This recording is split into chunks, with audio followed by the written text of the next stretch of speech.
That fresh morning. That fresh morning. Sur les 104.5 Urban FM, la station Urban. Oui, mon frère, tu voulais dire quoi? Non, c'est bon. D'accord, ok.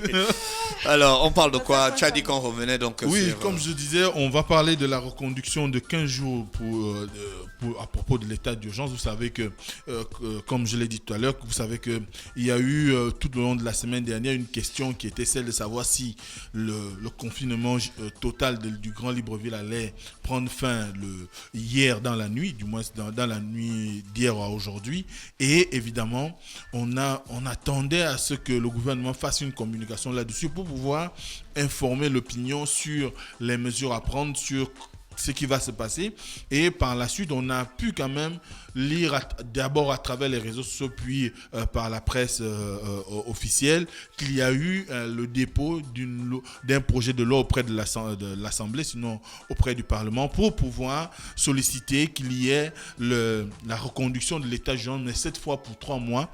Alors que les débats allaient bon train, eh bien, les députés ont préféré accorder 15 jours de plus pour l'état d'urgence parce que on estimait que aujourd'hui, à la lumière de ce qui se passe, la Constitution aujourd'hui peut donner la latitude de prolonger l'état d'urgence, mais de 15 jours, mais que 3 mois, ce serait quand même assez long et ce n'est pas sur le plan constitutionnel admissible. Et dès cet instant, il faut savoir que c'est là, du moins cette sollicitation du gouvernement part de l'article 50 de la Constitution.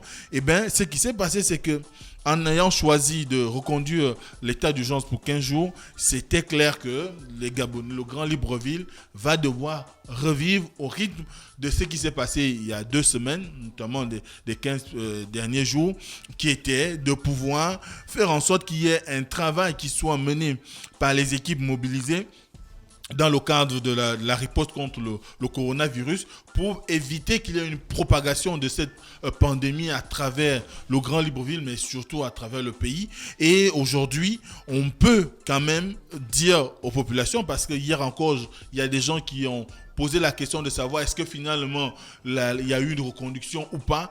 Il y a eu reconduction, mais de 15 jours à compter de ce jour. Et d'ailleurs, hier, le ministre de l'Intérieur a fait une communication, a partagé un communiqué dans lequel il stipulait les conditions qui restent les mêmes, notamment le confinement partiel sur l'ensemble du territoire entre 19h30 et 6h du matin, la fermeture des frontières aériennes, terrestres et maritimes, la fermeture des lieux de culte, des débits de boissons et autres commerces, l'interdiction des rassemblements de plus de 10 personnes, le port obligatoire du masque dans les espaces publics, la distanciation sociale et les autres mesures barrières que vous connaissez, laver les mains et éternuer dans le coude et consorts. Mais également le fait que quand vous vous sentez malade et que vous constatez que le mal perdure, par exemple une grippe, une toux, un mal de tête, l'absence d'odorat ou encore du goût, et tout ça, si ça dure plus d'une semaine, vous devez avoir le réflexe d'appeler le 1410 pour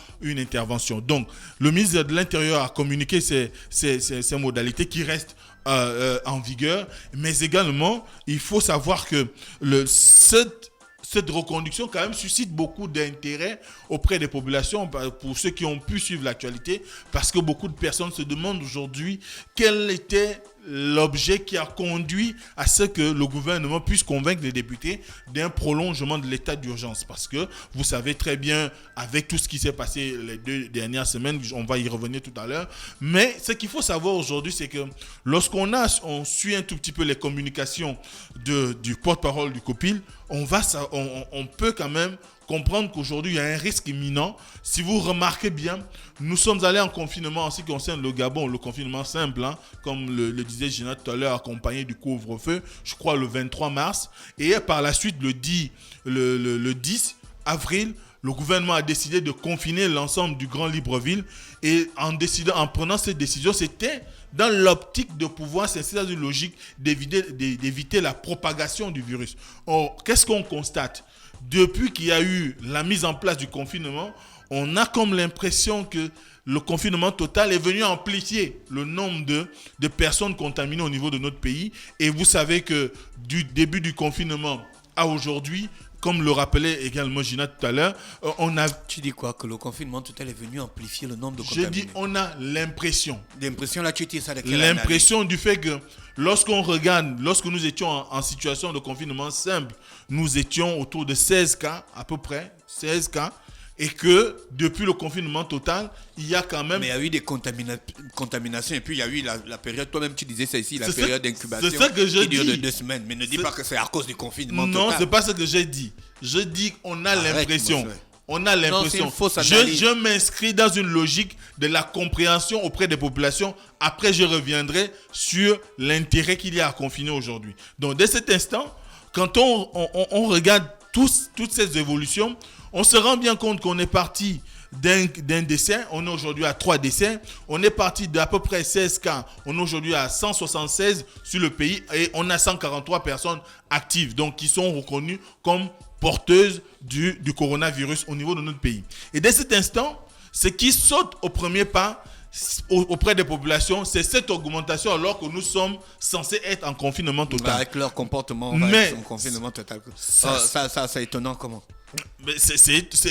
Mais du moins, moi je ressors de l'observation qui se fait. Alors dès cet instant, on constate évidemment que cette augmentation pour les populations devrait normalement ne pas se justifier. Mais on a des éléments scientifiques aujourd'hui qui peuvent permettre d'expliquer pourquoi il y a une augmentation. Parce que si on a des gens qui ont été en contact avec des zones ou qui ont été dans des pays où l'infection est de grande ampleur, par exemple la France, comme ce fut le premier cas au niveau de notre pays, où les premiers à avoir contracté le coronavirus venaient de l'étranger, et bien il se trouve qu'au moment où ils arrivent au Gabon, s'ils ont eu à collaborer avec des personnes, s'ils ont été en contact avec des personnes, ces personnes ont pu être contaminées, et au moment où on entrait en confinement total, c'est la période qui était spécialement engagée pour l'observation, pour voir si ces personnes ne vont pas développer la maladie. Il vous souviendra que lorsqu'il s'est agi du premier cas, le premier réflexe des autorités avait été de pouvoir faire la reconstitution des personnes qui auraient pu être en contact avec ce dernier. Et ce fut le cas également pour le deuxième, le monsieur qu'on nous avait présenté comme étant un agent de la GOC. Et aujourd'hui, quand on regarde la propension, on voit bien qu'il y a dans ces lots et dans les communications du porte-parole du COPIN, on comprend bien que des personnes qui ont été proches de ces premiers cas-là sont aujourd'hui reconnues comme porteuses du corona. Et il y a même aussi le personnel médical qui n'avait pas été, qui n'était pas prêt au moment où les premiers cas se faisaient révéler au niveau de notre pays. Donc, dès cet instant, les 2 semaines qu'on a passées étaient les semaines d'incubation où on devait observer ce qui se passe réellement. L'ampleur des dégâts. Si on peut dire l'ampleur des dégâts. Et aujourd'hui, on n'est pas étonné, pour ceux qui suivent l'actualité, on n'est pas étonné de constater que le nombre est crescendo, tout simplement parce que la période de confinement est finie. Et là, nous sommes dans une situation... De quarantaine, excusez-moi, est terminée. Et dès cet instant, nous sommes dans une situation où on est maintenant dans la phase où le virus n'a plus d'origine étrangère, c'est maintenant entre nous. Parce que, comme on le disait, ou on le dit dans les spots, une personne peut contaminer 3 et les 3 peuvent contaminer 3 autres chacun et ainsi de suite. Et dès cet instant, on peut se retrouver à une forte population. Et c'est ce qui fait qu'aujourd'hui, craignant qu'il y ait une situation de crise importante, les autorités n'avaient pas d'autre choix, surtout qu'on nous dit aujourd'hui que le Gabon n'a pas encore atteint le pic, étant donné que nous sommes... C'est dans une période où on enregistre quand même 30 cas de personnes guéries, mais n'empêche qu'on a toujours un nombre crescendo de personnes qui sont infectées. Et dès cet instant, il faut qu'on arrive à arriver à la stabilité où il y aura moins de personnes infectées, ce qui ferait que peut-être à ce moment-là, on pourrait arriver à une situation qui pourrait nous amener à penser au déconfinement. Or, ce n'est pas ce qui se passe actuellement et c'est certainement une des raisons qui ont poussé les autorités à solliciter un prolongement. Un reconfinement. Oui, si tu veux un reconfinement pour pouvoir faire en sorte que on puisse continuer à éviter qu'il y ait une propagation du virus. Mais n'empêche que cela doit quand même amener à faire le bilan de la situation précédente, parce que c'est aussi ça rentre dans cette question que les populations se posent: pourquoi reconduire le confinement total du Grand Libreville quand on observe la situation sur le terrain? Parce qu'aujourd'hui également, il faudrait qu'on fasse un bilan de comment a été géré les 15 premiers jours du confinement total du Grand Libreville. Gina a esquissé un certain nombre d'informations tout à l'heure, notamment avec la mobilité des populations.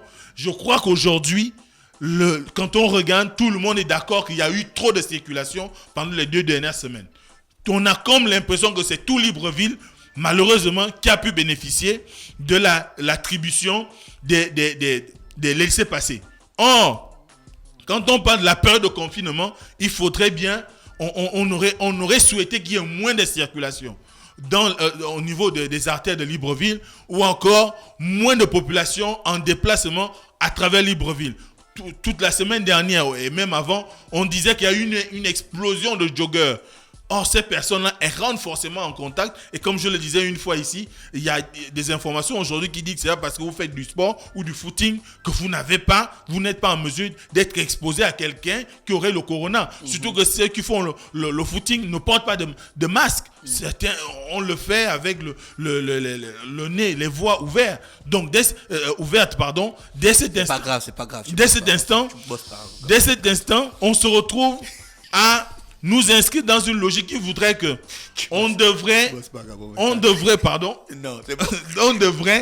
quand même freiner un tout petit peu l'octroi des laissez-passer, revoir peut-être les critères de distribution et à qui on les distribue. C'est vrai que le gouvernement, de son côté, a fait un effort la semaine dernière lorsque le ministre de la fonction publique a décidé de réorganiser on va dire l'occupation d'un certain nombre de services qui sont essentiels. Ils ne vont plus travailler de lundi à vendredi. On va maintenant travailler de lundi, le lundi, le mercredi et le vendredi. La fonction publique. Oui, donc c'est ce qui a été, si vous avez ceux qui ont pu remarquer, le jeudi dernier, il y avait pratiquement personne dans la rue. Du moins, il y avait moins de véhicules dans la rue. Et quand on est arrivé le vendredi, il y a eu un retour de circulation. Parce que là aussi, il y a un rythme qui a désormais été implémenté au niveau de l'administration publique pour éviter qu'il y ait trop de personnes dehors pour des missions peut-être pas, alors que certains n'ont même pas de mission sur le terrain ou ne sont pas nécessaires au fonctionnement du service. Donc dès cet instant, c'est une mesure qui est pourtant qui est très salutaire. Alors ensuite, on a pu remarquer qu'il y a le problème de l'assistance aux populations, notamment cette question de la distribution des kits et des bons alimentaires. Ça a créé tout un tollé. Aujourd'hui, les gens se posent beaucoup de questions. Est-ce que les kits qui ont été reçus sont dédiés pour aussi les 2 semaines qu'on commence aujourd'hui? Est-ce que ça s'est fait dans les règles de l'art? En tout cas, ce qui est sûr aujourd'hui, il y a quand même des appréciations diverses en ce qui concerne la distribution des bons et des kits alimentaires. On ne va pas revenir sur ce qu'on constate sur le terrain parce que tout le monde est tout le monde est suffisamment édifié sur le fait qu'il y a eu comme une cacophonie sur le terrain en ce qui concerne la distribution. Donc, ensuite, il y a le fait que quand on regarde aujourd'hui comment ça se passe au niveau de notre pays, notamment la gestion même des flux de tout genre, on ne peut pas dire que le gouvernement a réellement proposé des solutions viables qui soient de nature à garantir le respect des mesures barrières. C'est dur, là. Comment? C'est dur, là. Le respect des mesures barrières, il n'y a pas... Parce que quand on regarde aujourd'hui comment les populations se comportent dans les quartiers, on sent qu'il n'y a pas eu un travail suffisamment important de communication, quitte même à choquer les personnes, parce que parfois aussi on a besoin d'électrochocs pour rester chez soi. Comme ça se fait par exemple en Ouganda, où le président de la République de l'Ouganda a sorti un discours choc. Bon, lui, c'est déjà Un dictateur à la base, quoi. Ça n'a rien à voir avec la dictature. Si. Mais au moins, il a choqué les populations. Mais comment on en arrive là, monsieur? Non, lui, il est un dictateur à la base. Rien à voir avec notre système. On est dans un pays démocratique. Il a choisi quand même les mots pour amener les populations à comprendre que l'ennemi qui est aujourd'hui au cœur de la guerre que mènent les gouvernements à travers le monde n'a pas de visage. Il a les bases militaires partout. Et dès cet instant, il revient à chacun de s'auto-protéger, de prendre soin de lui-même, de prendre soin de sa famille, de prendre soin de ses enfants, parce que quand il y a une situation de guerre, par exemple, on n'est pas tout le temps en train de crier, on ne m'a pas donné à manger, je n'ai pas assez de liberté, parce qu'aujourd'hui, le coronavirus n'est pas une personne. Blanc, jaune, noir, rouge, peu importe l'origine sociale, on est tous amenés à choper le coronavirus si on ne prend pas des garde-fous qui nous permettraient d'être en sécurité nous-mêmes ou de protéger nos familles. Donc, dès cet instant, je crois que là aussi, les 2 dernières semaines, il n'y a pas eu une intensification réelle de la communication. On voit même aujourd'hui le personnel de la presse privée faire et monter au créneau pour dire qu'ils ne sont pas pris en compte. On voit les journalistes et consorts de la presse privée. Ils vont être pris en compte comment? Mosley, est-ce qu'on te paye? Est-ce qu'on te paye des millions pour venir sensibiliser les gens sur le coronavirus à Urban FM? Non. Ou Gina? Non. Est-ce qu'il y a une ligne directrice qui est venue du gouvernement qui a dit que vous devez parler du coronavirus? On a une radio privée. Non du tout. Pourquoi vous prenez ça à cœur? Non du tout. Pourquoi vous prenez ça à cœur? Mais eux, ils attendent quoi? Ils attendent qu'on leur donne quoi pour prendre la question du coronavirus à cœur en tant que média, que ce soit public ou privé? Ils attendent quoi? Quelle considération ils veulent? Pour parler de quelque chose qui est essentiel pour chacun de nous, personnellement d'abord, avant que ça soit un truc qui va nous rapporter du pognon ou quoi que ce soit. On tourne la perte depuis près d'un mois ici à Urban. On n'a aucun client, rien du tout. On vient ici chaque matin pour éduquer les gens et pour sensibiliser les gens sur la question du coronavirus. Tu crois qu'on est obligé de faire ça? Eux, il ne faut pas qu'ils fatiguent les gens. Calmons-nous. Oui. Chers auditeurs, calmons-nous, hein? D'accord? Oui, ce que tu dis est pertinent parce qu'aujourd'hui, on a parlé de solidarité et je crois que chacun livre son travail en fonction, du moins participe à l'effort de solidarité en fonction de ses aptitudes, en fonction de ses compétences et en fonction de ce qu'il peut donner. Et je crois que les journalistes, leur rôle, c'est d'informer, c'est de sensibiliser. Mais comme vous savez, les habitudes ont la peau dure dans notre pays. Et c'est pourquoi je disais tout à l'heure qu'il aurait été nécessaire ou il aurait été judicieux qu'on aille même à créer des spots qui choquent les populations. On a vu par exemple en Angola où on fait passer le fameux challenge qui passe sur les réseaux sociaux là, les 4 gars qui portent des cercueils et en dansant. Ils ont été utilisés en Angola pour pouvoir sensibiliser les populations, pour qu'elles comprennent que si elles-mêmes elles jouent avec le coronavirus, eh bien on va danser pour eux en portant leur cercueil. Donc, dès cet instant, je crois qu'au niveau de notre pays, les journalistes ont besoin qu'ils soient peut-être considérés par rapport au travail qu'ils font.